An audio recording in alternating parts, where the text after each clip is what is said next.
July 4th, 1988. San Angelo, Texas. 16-year-old Shane Stewart and his 18-year-old girlfriend Sally McNelly go out to watch a fireworks show but never return home, and Shane's abandoned car is found in a park the following morning. 4 months later, the couple's skeletal remains are discovered in a remote pasture, and they have both been murdered by shotgun blasts. For years, rumors circulate that Shane and Sally were murdered because they were involved in a Satanic cult. In 2017, a person of interest is named after evidence which seems to connect him to the crime is found inside his residence, but no arrests are made, and the murders continue to remain unsolved. After that, the trail went cold.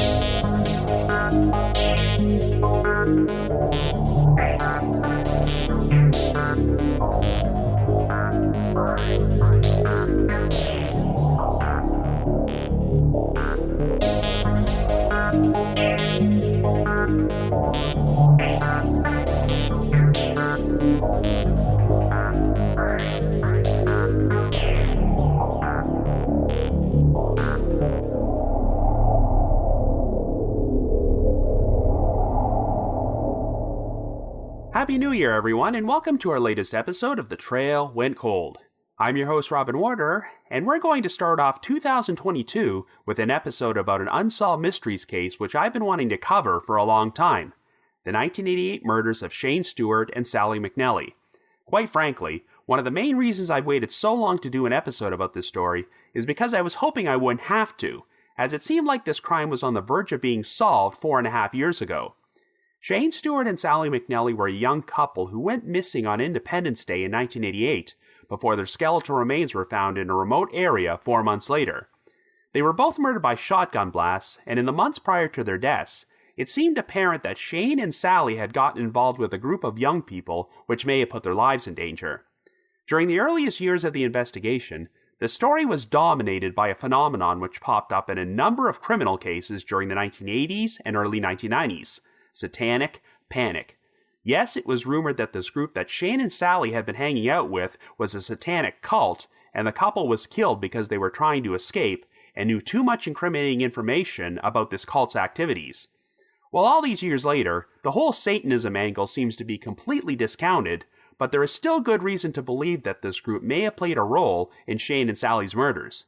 In 2017, it looked like this case might be on the verge of reaching a resolution when a man named John Cyrus Gilbreth was arrested on unrelated charges, and evidence pertaining to this case was found in his residence. But while Gilbreth is considered to be a person of interest, he has never been charged with anything in relation to the murders, and even if he was involved, there's a good chance that multiple people were responsible for this crime. Since the investigation seems to have once again hit a standstill, we're finally going to tackle the case on this episode. However, before we get started, just a quick reminder that The Trail Went Cold is a weekly podcast, which is currently available for download on several platforms, including iTunes, Stitcher, Google Podcasts, and Spotify. So if you like this podcast, be sure to subscribe to it, and please leave us a rating or review on any of those sites to help spread the word. The Trail Went Cold is on Patreon, so if you would like to learn how to support the show, please visit our page at patreon.com/thetrailwentcold. For as little as $1 a month, you can garner access to exclusive rewards, which may include stickers and thank you cards, early access to episodes, and bonus content.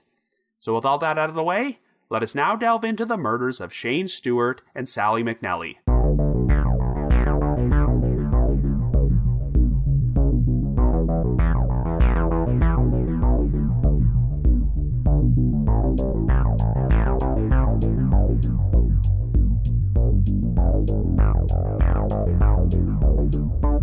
Our story begins in San Angelo, Texas in 1988. Our central figures are 16-year-old Shane Stewart, who is just 1 month shy of his 17th birthday, and his 18-year-old girlfriend, Sally McNelly. The couple originally started dating while attending high school the previous fall and wound up forming an instant connection. They were pretty much considered to be inseparable, so much so that in spite of their young ages, they wound up moving into an apartment together only a few months after their relationship began. However, they only lived there for a few months before they decided to move out and separately left town for a while.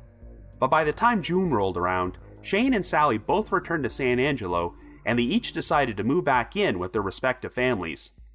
Since her parents divorced when she was very young, Sally's father was no longer in the picture, so she was now living with her mother and stepfather, Pat and Bill Wade, who had just given birth to a baby boy named Derek. While Shane still had another year of high school to complete, Sally was planning to enlist in the Navy, and she hoped to eventually become a registered nurse, the same job her mother held. On July the 4th, Shane and Sally made plans to attend the area's annual fireworks show at Lake Nasworthy, which would mark the first time they went out on a date together since they moved out of their apartment. Before he left his house that night, Shane's father, Marshall Stewart, gave his son a hug and told him to be home by 11 p.m., but he had no idea that he would never see Shane alive again.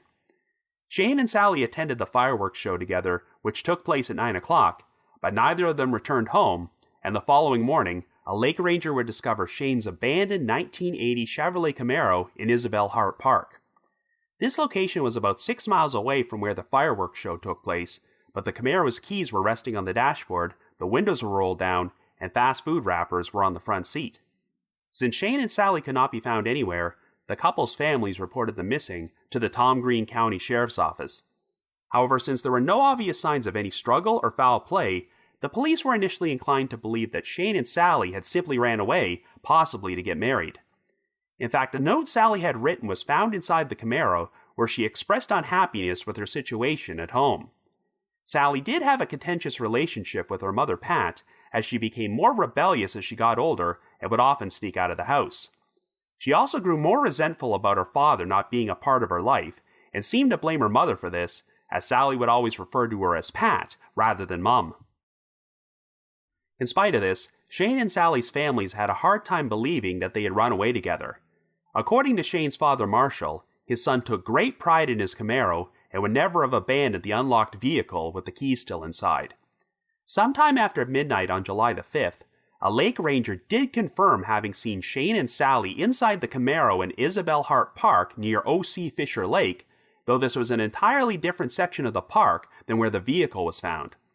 The last confirmed eyewitness sighting of the couple took place a short time later and was provided by a man named Randall Littlefield, who claimed he was out fishing on O.C. Fisher Lake and saw Shane and Sally next to the Camaro from a distance while his boat was anchored offshore. Littlefield said that a pickup truck containing multiple occupants pulled up next to the Camaro, and an argument soon ensued where Sally told these people that she didn't want to be involved with them anymore.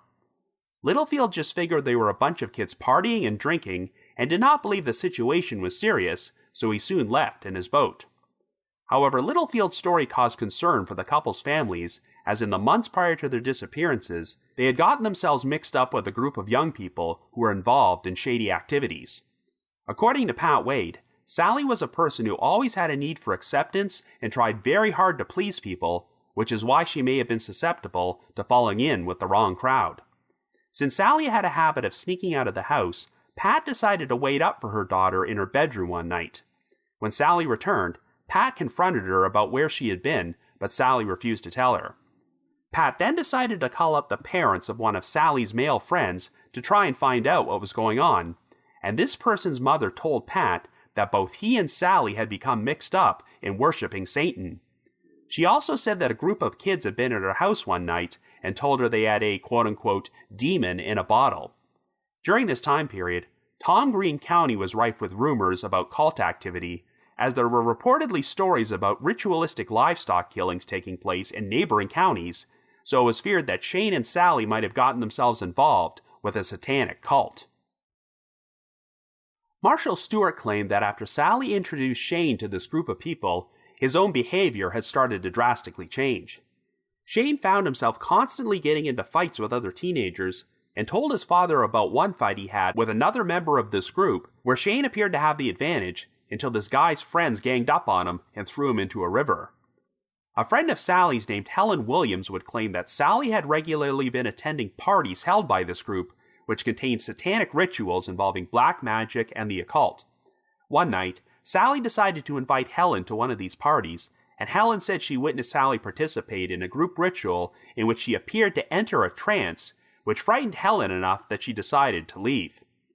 It also turned out that in March of that year, Sally had contacted the Tom Green County Sheriff's Office to inform them that she believed that members of this so-called satanic cult were involved in criminal activity. A sheriff's deputy named Larry Counts went to visit Sally and Shane at their apartment, where Sally proceeded to hand over a gun, which she claimed had been given to her by a fellow cult member who told her that the weapon had been used in a robbery/murder. Shane and Sally told Deputy Counts that they had become disillusioned with this cult, which contained a lot of drug use and group sex, so they were trying to get out. When Counts ran a check on the gun's serial number, he discovered that it had been stolen, though he was unable to connect the weapon to any robberies or murders. It was only 6 months after turning over the gun that Sally and Shane decided to move out of their apartment and leave town for a while before they returned to San Angelo in June. 2 weeks before Sally went missing, Helen Williams said she received a phone call from her, in which Sally expressed her fear that someone was trying to kill her, but she refused to provide any specific details. And on July the 3rd, the day before Shane disappeared, Marshall Stewart said that his son received a call from an unidentified man, and he overheard Shane mention something about money before he hung up. Marshall then asked Shane if everything was all right, and told him he could help if there was a problem, but Shane assured him that nothing was wrong and he had taken care of everything. Since the police still seemed to be clinging on to the idea that Shane and Sally ran away, Marshall decided to launch his own independent investigation. Marshall remembered Shane naming a specific teenager whom he had become enemies with, and said that if they ever crossed paths again, they would likely get into a serious fight. Marshall decided to visit this young man's residence in order to speak with him, and when he answered the door, Marshall noticed that he had several scratches on his face, as if he had recently been in a violent altercation. However, the young man did not wish to speak with Marshall about Shane and quickly ended the conversation. It's been reported that shortly after Shane and Sally disappeared, police pulled over a pickup truck with an occupant who had Sally's driver's license in his possession, but investigators have always been very vague when talking about this particular lead. Shane and Sally continued to remain missing for the next 4 months, but on November the 11th, hunters discovered some skeletal remains underneath some brush in a remote pasture near the south pool of Twin Buttes Reservoir. 3 days later, a second set of skeletal remains were found in the same area about 75 feet away, and Marshall just happened to hear about the discovery on the police scanner while he was driving. He immediately headed out to the pasture, where the area was sealed off as a crime scene, and the police reluctantly allowed Marshall to view the remains. Marshall immediately noticed that the victim was dressed in the exact same clothing Shane had been wearing on the last night he saw him, and the 2 sets of remains were soon identified as Shane and Sally. They had both been killed by shotgun blasts to the head, and the spot the remains were found was about 17 miles away from Isabel Hart Park. Unfortunately, since they had been left out in the elements for 4 months, all potential forensic evidence had been wiped out. Pat decided to bury Sally's prom dress with her, and had to place it inside the casket alongside her skeletal remains, since it was impossible to put the dress over her bones. And Shane and Sally both wound up being buried in separate graves beside each other at Belvedere Memorial Park. The couple's families became convinced that Shane and Sally were abducted from Isabel Hart Park and taken to the pasture near Twin Buttes Reservoir to be murdered, and that members of the group they were involved with might have been responsible. Given the remoteness of this location, it was also suspected that the perpetrator or perpetrators were familiar with the area and lived in San Angelo. The case would garner national attention when it was featured on an episode of Unsolved Mysteries in September of 1991, and while the segment focused heavily on the Satanic cult angle, it seems like as the years have gone by, investigators have all but discounted the idea that Satanism played a role in the murders and referred to it as a quote-unquote smokescreen. In the years following his son's murder, Marshall attended counseling sessions for groups of parents who lost their children, before he decided to start his own support group for families affected by homicide named Survivors of Violence. At the time she lost her daughter, Pat was a registered nurse who ran her own home health agency, but the devastation of Sally's murder caused her to leave the field and move away, since she felt she could no longer provide the necessary focus on her work.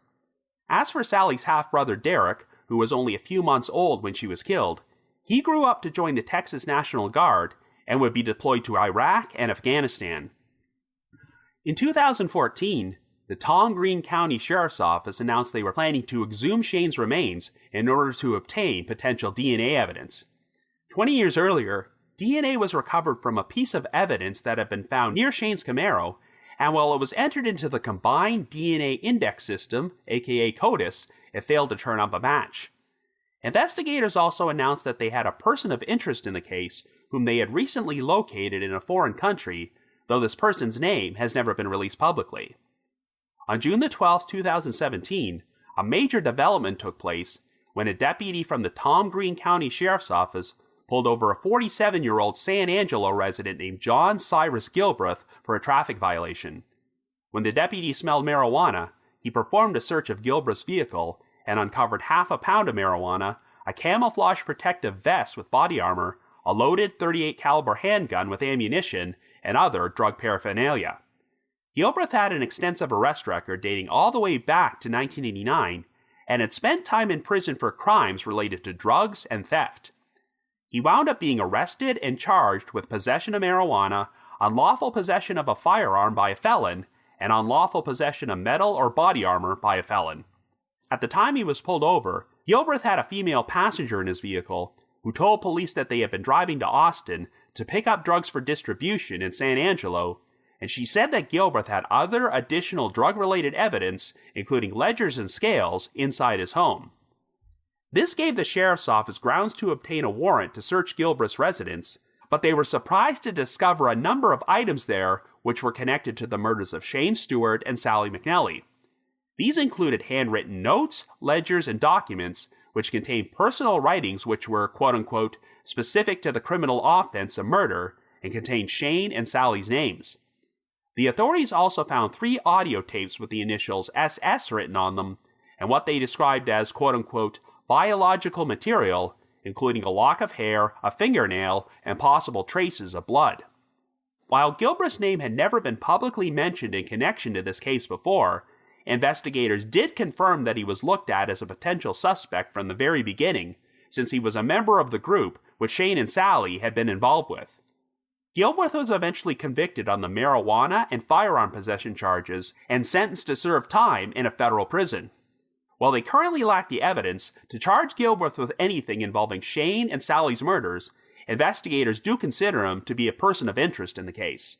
But unfortunately, there do not seem to have been any further developments during the past 4.5 years since Gilbreth's arrest, so the murders of Shane and Sally continue to remain unsolved. So I guess you could say, the trail went cold.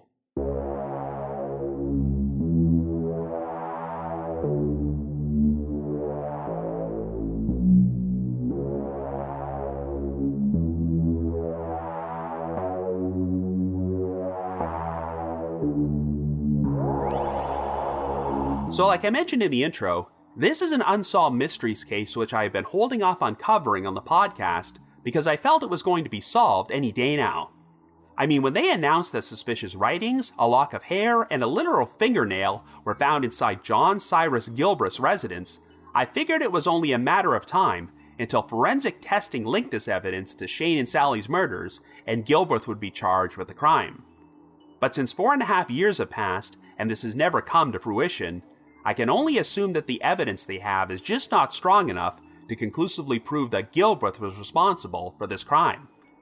I was unable to find any specific details about the sentence Gilbreth received when he was convicted on the unrelated drugs and firearms charges, only that he was sent to federal prison in 2018, and for all we know, he might still be incarcerated.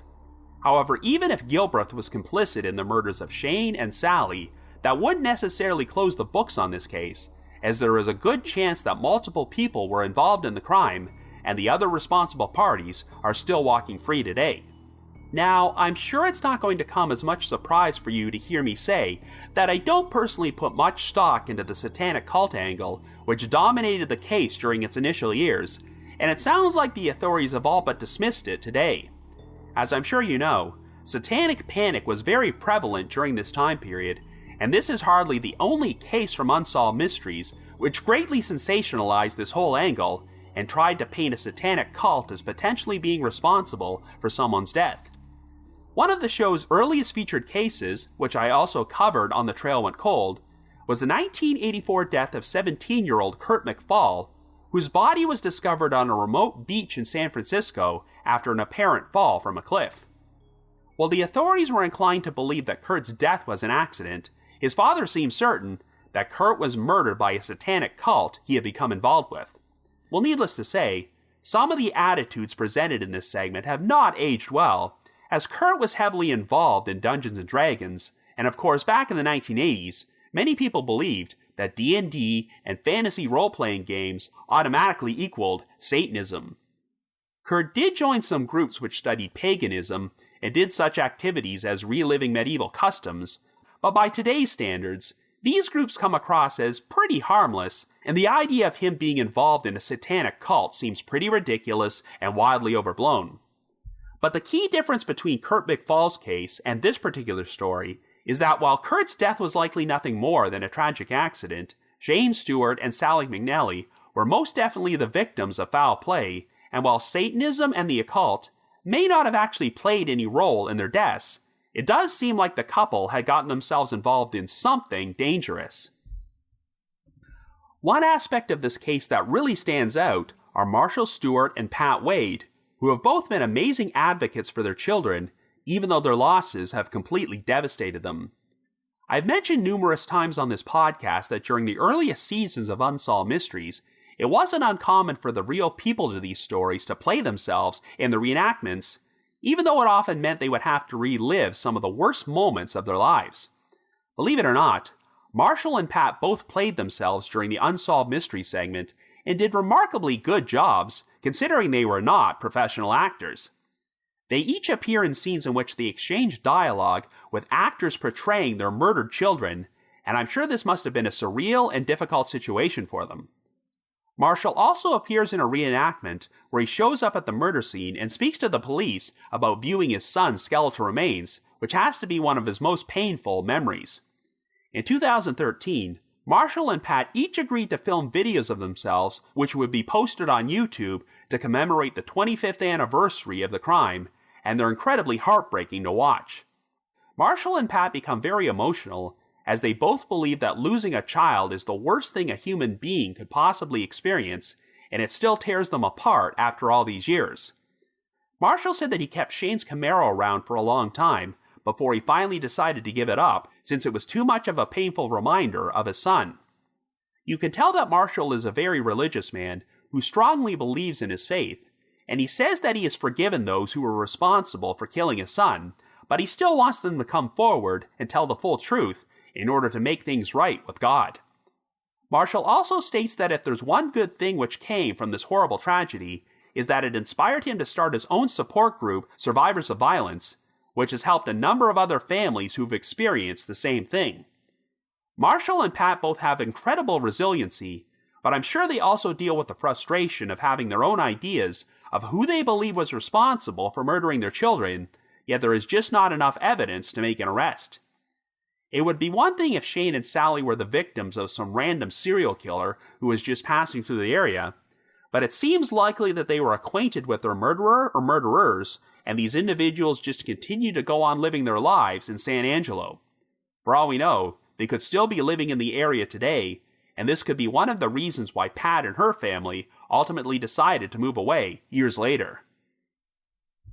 Shane and Sally were frequently described as an inseparable couple who pretty much fell head over heels in love the moment they started dating, but I have to admit that I found it a bit unusual that they moved into an apartment together in January of 1988, as they had only been a couple for a few months, and they both still would have been minors at the time.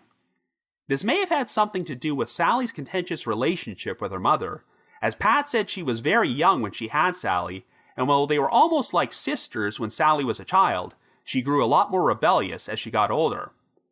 While I find it completely ridiculous that the police's initial response to Shane and Sally's disappearances was that they ran away together and got married, I do have to acknowledge that the couple had already shown a lot of independence for someone that young, so this might explain why the police leapt to that conclusion.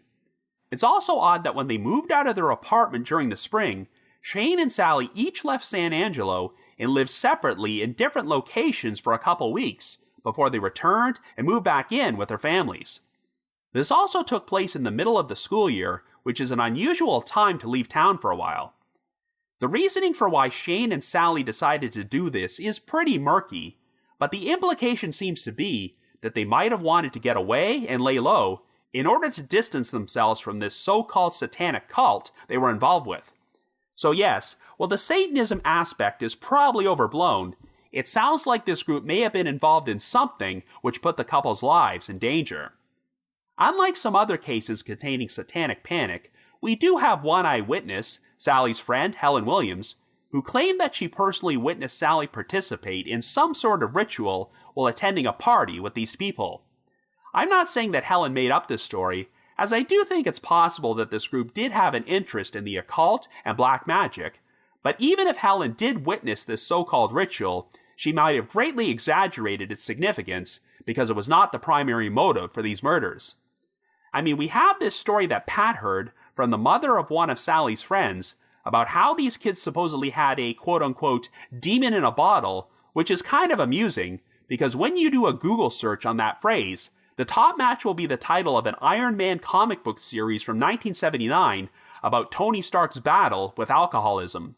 So perhaps demon in a bottle was a reference to underage kids drinking alcohol rather than, well, a literal demon in a bottle.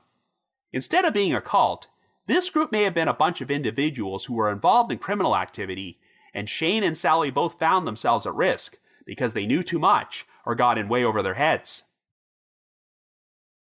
During our Unsolved Mysteries interview, Helen said that due to Sally's desire to please people and be accepted, this group may have manipulated her by offering love and companionship just as long as she did what they asked.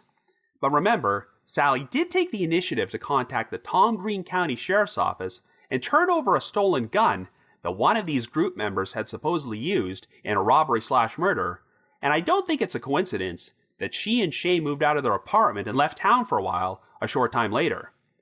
Helen claimed that Sally phoned her 2 weeks before her disappearance to say that someone was trying to kill her, and for all we know, perhaps she was worried that this group would find out that she turned over the gun to the police and seek retribution. And we also have the phone call Marshall overheard on July the 3rd, where Shane seemed to be speaking to someone about money, opening up the possibility that Shane may have been in debt to the person who ultimately killed him. So while Shane and Sally may not have actually been trapped in a satanic cult, there's a decent chance they were trapped in something they were desperate to break free from. Now, we have this eyewitness sighting from Randall Littlefield, who claimed he was fishing on O.C. Fisher Lake and witnessed Shane and Sally get into an argument with multiple individuals in a pickup truck, where Sally supposedly said she didn't want to be involved with them anymore. If Littlefield's story is accurate, this lends credence to the idea that the people in the pickup truck were members of this group, but even though the Unsolved Mystery segment puts a heavy emphasis on this sighting and features an interview snippet with Littlefield, I find it curious how this part of the story never seems to get referenced in contemporary media accounts of the case. Many of the articles I've read state that the last confirmed sighting of Shane and Sally was from a lake ranger who saw them at Isabel Hart Park in his Camaro, but they do not mention Littlefield. So does this mean his eyewitness sighting has been discounted in recent years? I'm not entirely sure, but if these individuals in the pickup truck were affiliated with Shane and Sally's group, it would not surprise me if they abducted the couple from the park, forced them into their truck, and took them out to the remote pasture to murder them. Even if it was not these people from the truck, it's obvious that someone abducted Shane and Sally against their will from the park, since it sounds like there's no way Shane would have willingly abandoned his prized Camaro there. For all we know, they could have spotted the couple at the fireworks show at Lake Nasworthy and followed them to the park. This was the first time Shane and Sally had been out together since they left town months earlier, so if someone wanted to kill them both, they probably figured this was their best opportunity. I definitely think that multiple people were involved, since it likely would have been difficult for just one person to handle the couple on their own. From what I've heard about Shane's personality, he was a fighter, but if someone was threatening Sally, that might have made him easier to control. However, while no one from this group was ever named publicly at that time, it sounds like many of them were still teenagers or not much older than Shane and Sally, so you have to wonder if their murders were a premeditated crime or an unplanned event, which came about when a confrontation escalated out of control and ended in violence. Anyway, no specific persons of interest were named until 2017, when John Cyrus Gilbreth was arrested on unrelated charges, and material which seemed to be connected to the crime was found inside his residence. It has been confirmed that Gilbreth, who still technically would have been a teenager in 1988, was on the radar as a potential suspect from the very beginning, which implies that he was acquainted with Shane and Sally and was a member of this group who were under suspicion. Given that Gilbreth had an arrest record dating back to 1989, it definitely seems like he was involved in criminal activity at that time, despite his young age. Of course, this only opens up a number of additional questions. As you'll recall, shortly after his son went missing, Marshall Stewart went to speak with a young man whom Shane supposedly had a personal grudge with, and he was very uncooperative with Marshall and appeared to have some suspicious scratches on his face. They show a reenactment of this scene on Unsolved Mysteries and never mention the young man's name, but could it have been John Gilbreth? We also have vague reports of a pickup truck being pulled over during this time period, and one of the occupants having Sally's driver's license, so once again, I have to wonder if this person was Gilbreth, or at least someone who was affiliated with him. And in 2014, the authorities announced that they had tracked down an unnamed person of interest in a foreign country, but it's never been revealed if this person was Gilbreth or another person of interest. Now, when I learned that biological material and odd writings and audio tapes related to Shane and Sally's murders were found inside Gilbreth's home, I figured it was only a matter of time until they built up enough evidence to charge him with the crime.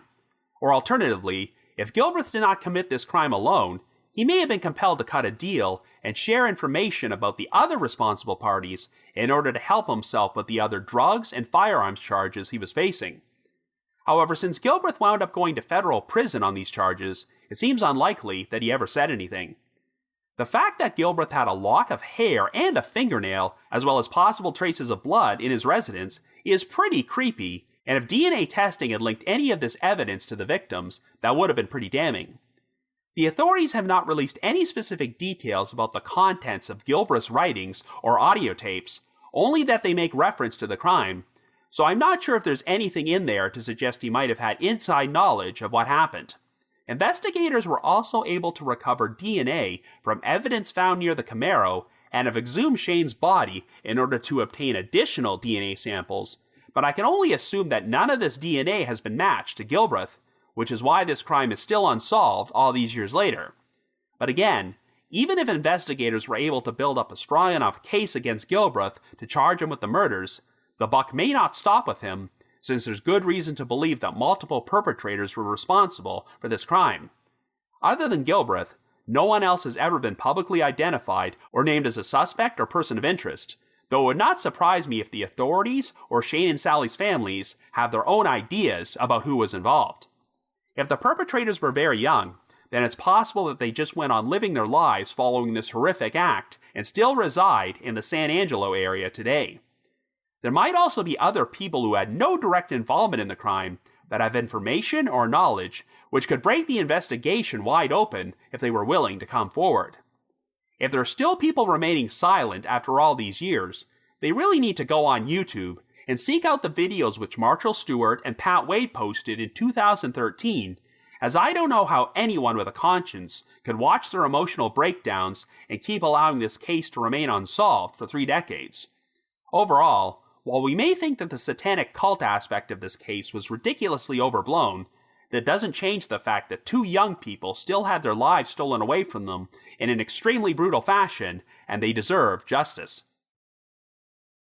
This crime does seem pretty solvable, so if you happen to have any information about the murders of Shane Stewart and Sally McNelly, please contact San Angelo Crime Stoppers at 325-658-HELP. That's 325-658-4357. But if you just have your own thoughts about what happened, feel free to leave me a comment or send me an email to robin.warder@icloud.com. That's robin.warder@icloud.com. Another reminder that The Trail Went Cold is on Patreon, so please visit patreon.com/thetrailwentcold to learn how you can support our podcast and become eligible for some pretty neat rewards. This past month, I released a bonus episode about the death of a man named Joseph Mulvaney, a murder victim whose skeleton was discovered inside a footlocker 3 decades after he was killed, and if you're an Unsolved Mysteries fan, you're probably familiar with their segment about this story, which is often referred to as Gabby's Bones. I'm also going to be dropping the occasional exclusive bonus Patreon episode from my spin-off podcast, The Path Went Chilly, And we recently released an episode in which myself and my co-hosts, Jules and Ashley, discussed another case from Unsolved Mysteries, the 1982 murder of Herman Gilbert. And for our patrons in Tier 3, I've recorded another new audio commentary track which can be played over a classic episode of Unsolved Mysteries. I'd also like to take a moment to give a shout out to our most recent listeners who have signed up with us on Patreon these past few weeks, and they are Christy Joe C., David, Michelle S., and Rachel L. Thank you all so much for your support. I'm also pleased to announce that The Trail Went Cold has been added to the lineup for Podcast Row at 2 CrimeCon events this year. So provided that it remains safe enough to travel, I'll be appearing at CrimeCon 2022, which is being held at Paris and Bally's in Las Vegas from April the 29th until May the 1st. If you would like to purchase tickets, we already have our own personalized promo code to receive a 10% discount off a standard badge. So please visit crimecon.com and enter the promo code TRAIL. I'm also hoping to appear at CrimeCon UK, which is being held at the Leonardo Royal Hotel and Spa in London on June the 11th and 12th. If you would like to get a 10% discount on tickets to this event, please visit crimecon.co.uk and use the promo code COLD22. Once again, that's crimecon.co.uk and the promo code is COLD22. In addition, I also wanted to provide another reminder that I hold live streaming sessions on a platform called Get Vocal.